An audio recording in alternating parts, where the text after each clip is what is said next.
Bom dia, trabalhadoras e trabalhadores, né? Pessoal que está assistindo a gente aí do outro lado, não esquece ainda de se inscrever, compartilhar e o link também, né, com os camaradas e companheiros, com os seus amigos, né? E não esquece também ali de dar um like e deixar o seu comentário que a gente vai ler por aqui, beleza?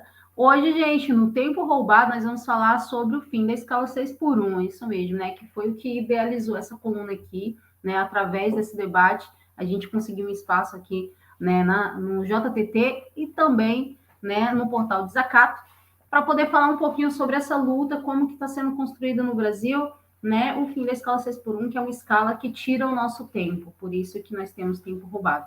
Hoje nós vamos receber aqui, inclusive, o Lucas, né, que ele é coordenador do movimento Vida Além do Trabalho, né? Então, bom dia, Lucas, né? E ele vai falar um pouquinho para a gente, inclusive, como que está acontecendo a luta pelo fim da escala 6 por 1 no Brasil, né? Muita gente fala assim, mas está parada, a gente não está vendo mais movimentação, e o que está acontecendo, né? E é importante a gente conversar hoje para a gente mostrar que estamos sim nas ruas, né? Estamos todas as semanas estamos movimentando, e a Bruna também está aqui com a gente, né? A Bruna também, que é coordenadora do Movimento Vida Além do Trabalho, né? Bom dia. E a gente vai bater esse papinho aqui para falar como é que está a luta do VAT no Brasil. Então, primeiro, queria falar aqui com a Bruna, né? Chegou um pouquinho depois, primeiras meninas aí, né? Falando. E, Bruna, como tá? Primeiro, se apresenta, né? Quero saber qual é a sua história com a escala 6 por 1, né? E como que você começou nessa luta pelo fim da escala 6 por 1 e como que está sendo construída essa luta aí na sua cidade. Bom dia, né? Acordei agora. Bem-vinda. Desculpa um pouquinho atraso. Eu sou Bruna Araújo, né? Atualmente atuo na coordenação aqui do VAT em Minas Gerais. A minha história da 6 por 1 começa aos 17 anos, né? Acho que todo jovem, quando ele sai para o mercado de trabalho, assim que ele está ali em torno do ensino médio, as vagas que ele tem acesso, né, as vagas que contratam são esse tipo de vaga. E é aonde? No comércio, né? Eu lembro que eu trabalhava numa lojinha de bomboniere e eu ganhava R$ 200 por mês, sem assinatura na carteira de trabalho. Eu entrava às 9 da manhã, então ela ia além das 6 por 1. E ia até às 5 horas da tarde, 6 horas, que era o horário que eu tinha que ir para a escola à noite. Por conta da escala 6 por 1, eu abandonei a escola cedo, né? Eu não concluí o ensino médio, né? Porque na vida, o jovem, né, da família de periferia, ele precisa sustentar a sua casa. E quando ele chega nessa idade, que é aos 16, 17 anos, que ele pode trabalhar, muitas das vezes ele dá preferência pro trabalho, né? Então, eu tive esse meu caso e tive um outro irmão meu que também quase meus irmãos abandonaram os estudos. Eu cheguei a abandonar para estar na escala 6 por 1. Depois, consegui fazer supletivo com muita dificuldade, fiz o curso em técnico de enfermagem e continuei na escala 6 por 1. E mesmo sendo mãe, eu não consegui ver os melhores momentos da minha filha, né? Recebia lá mensagens, às vezes, da minha mãe, olha, a Carolina tá aqui dançando, e eu lá dentro do trabalho, tentando, dentro do banheiro, porque na 6 por 1 da enfermagem, você tem 15 minutos de descanso, 15, né? 15 minutos para você sentar ali, porque nem banco ficava disponível ali pra gente. E aí eu corria para dentro do banheiro, escondido de todo mundo, para poder ver o vídeo da minha filha dançando na escola, ou às vezes recebia algum vídeo dela fazendo alguma coisa engraçada que ela tinha acabado de fazer.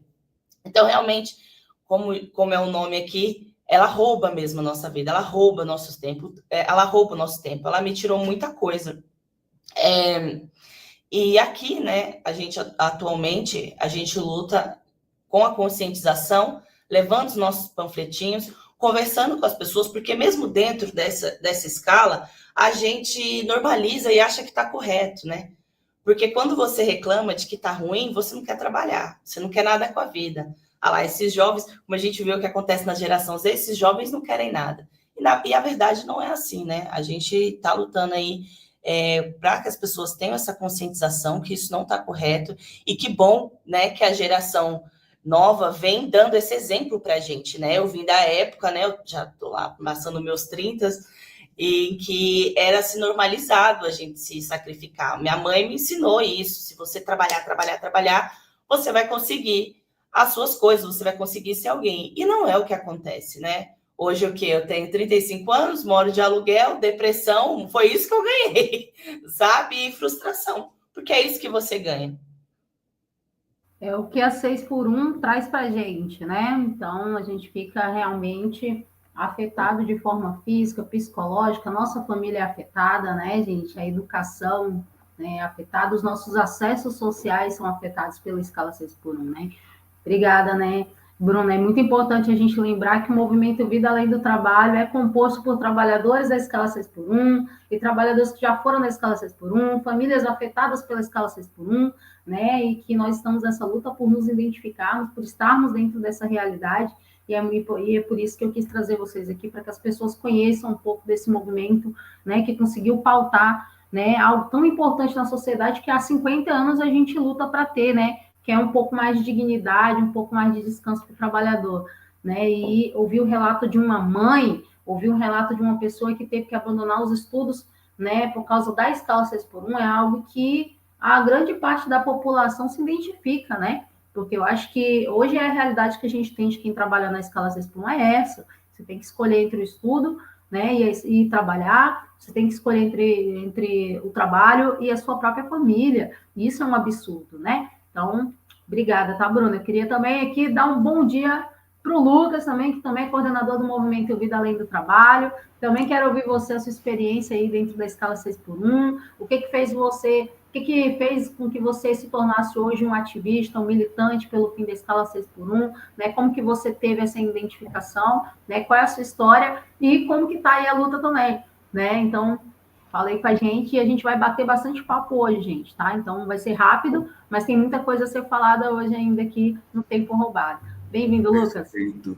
Eu queria agradecer, Vanessa, pela oportunidade, convite, e já de antemão parabenizar tudo que você tem movimentado no sul do Brasil. Tem se tornado uma pessoa cada vez mais de referência, e não só pelas lutas que acampa, mas também pela maneira que faz esse trabalho, pela maneira que busca representar. Então, me sinto extremamente honrado de estar nesse espaço. Agradeço também ao Desacato, esse portal de comunicação extremamente importante, em um momento que a gente vê as grandes empresas de comunicação, esses grandes conglomerados que definem o que a gente vai entender como notícia ou não, e, consequentemente, tem deixado de fazer essa cobertura em relação à pauta da escala 6x1. Como você comentou, Vanessa, atualmente eu coordeno o VAT aqui no estado junto com a Bruna. Nós estamos em um processo de ocupar as ruas com as nossas panfletagens, como a Bruna comentou, mas também de uma ocupação não só das ruas, mas das redes. Então, também parabenizo a Bruna, que é uma das pessoas responsáveis pela comunicação, não do VAT Minas Gerais, mas do VAT Nacional. Então, muitas das publicações, muitos dos vídeos que vocês assistem, acompanham, compartilham, graças ao trabalho da Bruna. Então, assim, parabéns por todo esse engajamento e esses resultados. Em paralelo a essas duas frentes, tem esse trabalho de capilaridade no legislativo em especial.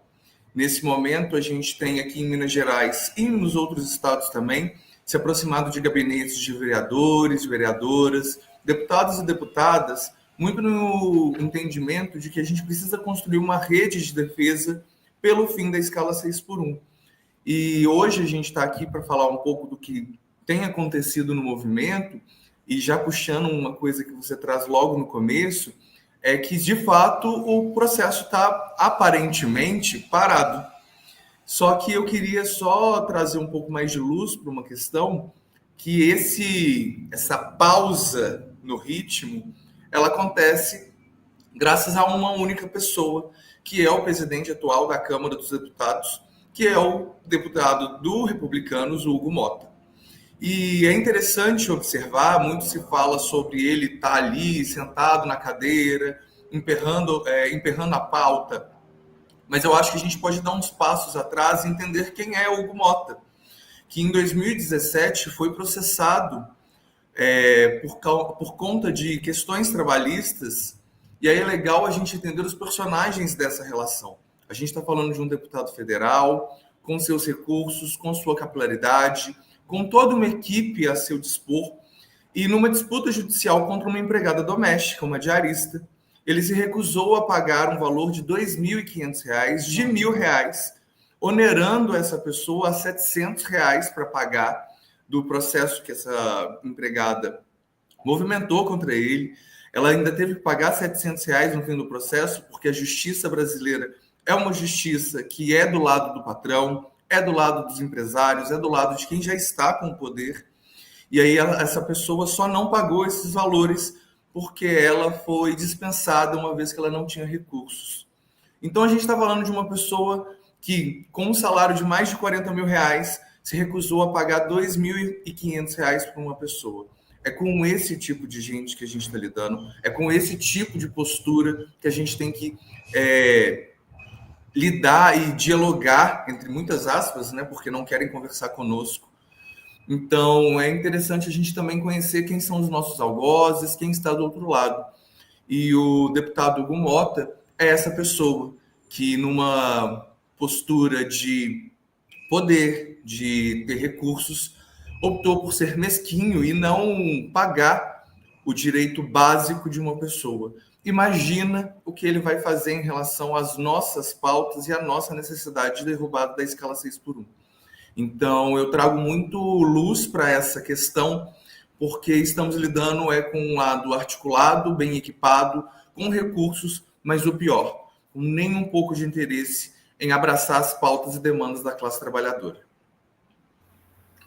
Perfeito, Lucas. Você pegou um ponto muito importante, que é essa luta contra um sistema que blinda o empresariado, né? Que blinda realmente essa galera que não quer pagar direitos trabalhistas, que quer desmontar a CLT, que quer pejotarizar. A gente está vendo um ataque constante contra a CLT, um ataque constante contra os trabalhadores, e o Hugo Mota, ele é uma peça fundamental dentro disso, né? A gente viu uma bancada representando empresários para proporem, inclusive, pagarem o trabalhador por hora no Brasil.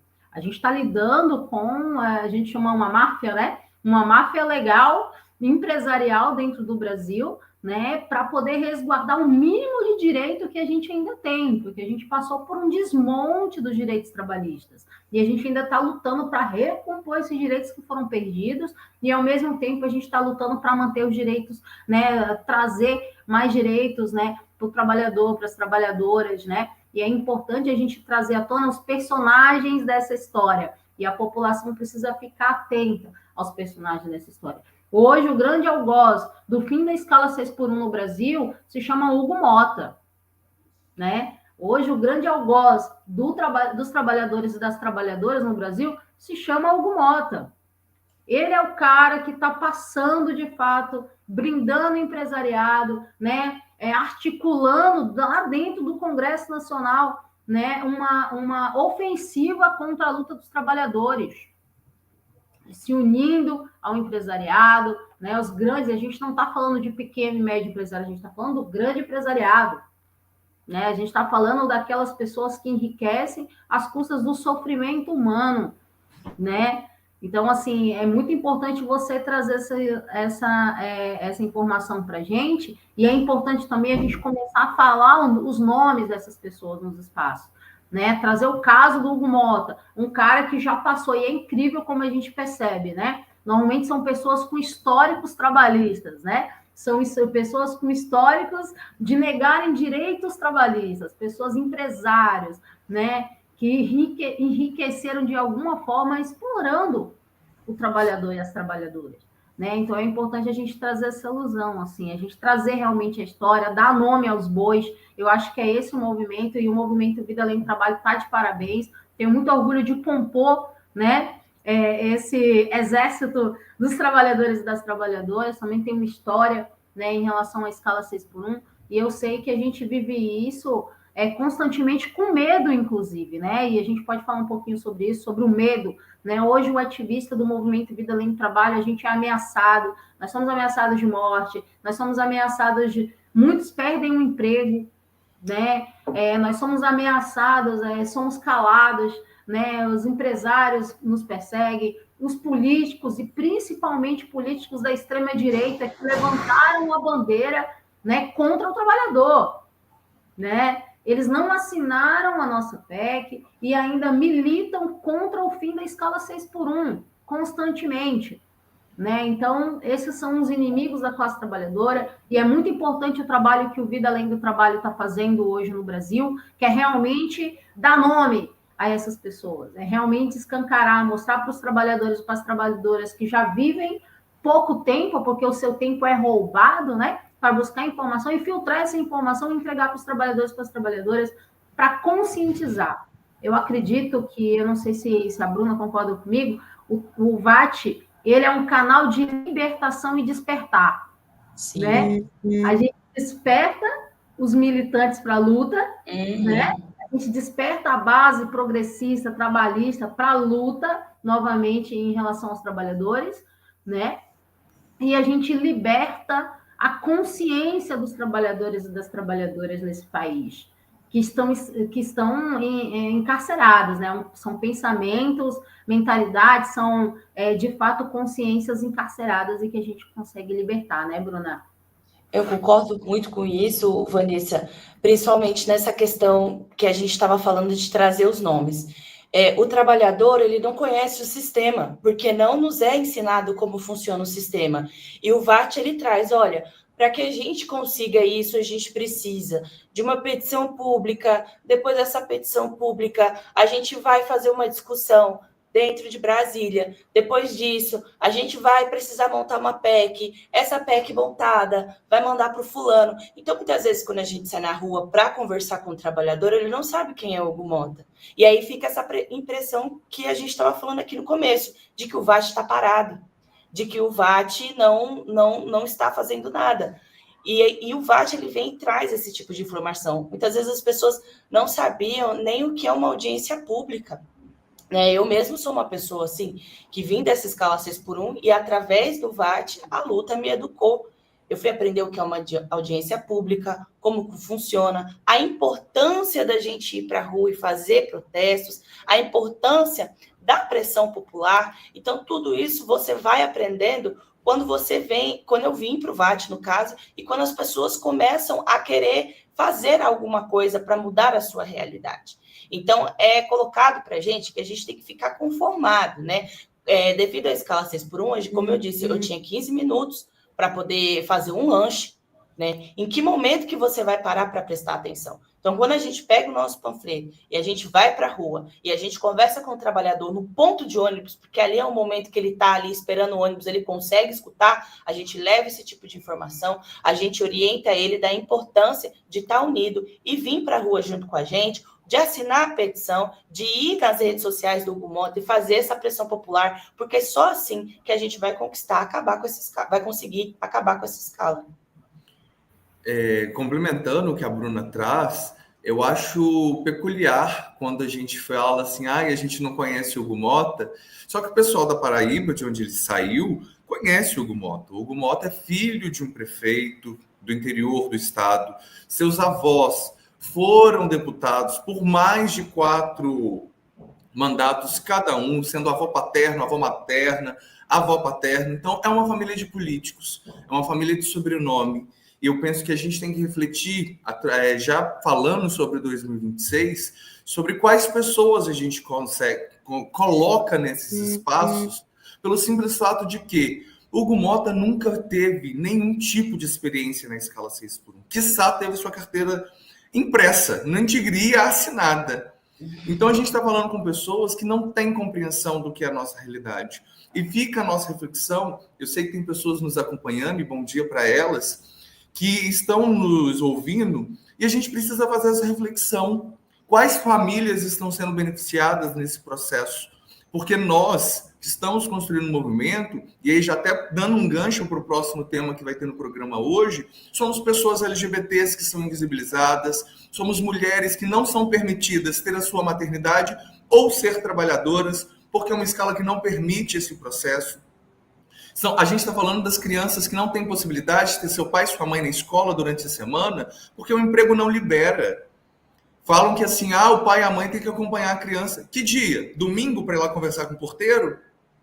Então a gente tem aqui, está falando de um processo de escutar as pessoas, mas para além disso, a gente precisa ter incidência e ter um legislativo que represente a classe trabalhadora de fato. E não só a classe trabalhadora, mas as mulheres, as pessoas LGBTs, as pessoas pretas, as pessoas periféricas e todo mundo que não é de família política. Que quem sabe nesse sentido, lá na frente, são as nossas famílias que estão ocupando esses espaços, pensando nas nossas dores e nas nossas dificuldades. Então, assim, agradeço muito o espaço. Contem comigo novamente, sempre que vocês precisarem. Além de estar no VAT, sou conselheiro de cultura, tanto no estado quanto no município aqui em Belo Horizonte, além de ser um ativista da pauta LGBT. E eu entendo que esses processos são transversais. Estamos aqui para construir redes de apoio, mas também redes de combate.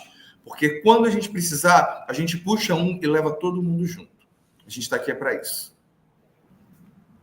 Obrigada, Lucas. Queria aqui agradecer, né, a presença aí do Lucas, a presença da Bruna, né, que estiveram aqui. Tenho muito orgulho de ter vocês aí, né, de trabalhar junto com vocês, né, de ter essa luta junto com vocês, construir com pessoas como vocês.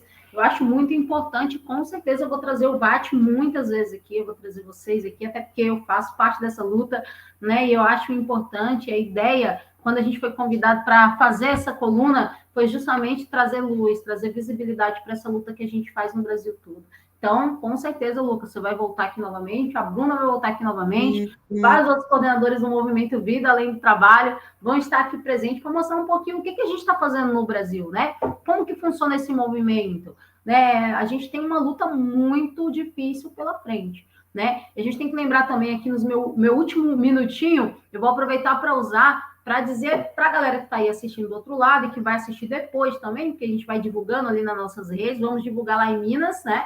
Vamos divulgar também aqui em Santa Catarina e vamos tentar ali divulgar no nosso nacional, né? Hoje essa entrevista, né? Essa coluna, a coluna de hoje, né? E dizer para a galera seguir as redes do Movimento Vida Além do Trabalho. Então siga lá, gente, VAT Minas Gerais, siga VAT SC, siga VAT Nacional, sabe? Se organizem com a gente, né? Aonde você estiver assistindo, né? Essa coluna não tiver VAT, vamos fazer com que você puxe o VAT na sua cidade. Então, busca a gente, conversa com a gente e vamos somar juntos, né? Até porque nós estamos, inclusive, com o plebiscito, né? Estamos com o plebiscito, estamos dentro do plebiscito nacional aí, onde a gente vai estar defendendo o fim da escala 6x1 também. Obrigada, Bruna, obrigada, Lucas, né? Obrigada, JTT, e obrigada aí todo mundo que está ouvindo aí do nosso lado. Não esqueça de se inscreverem e compartilhar aí a nossa coluna de hoje, tá? Vamos junto, gente!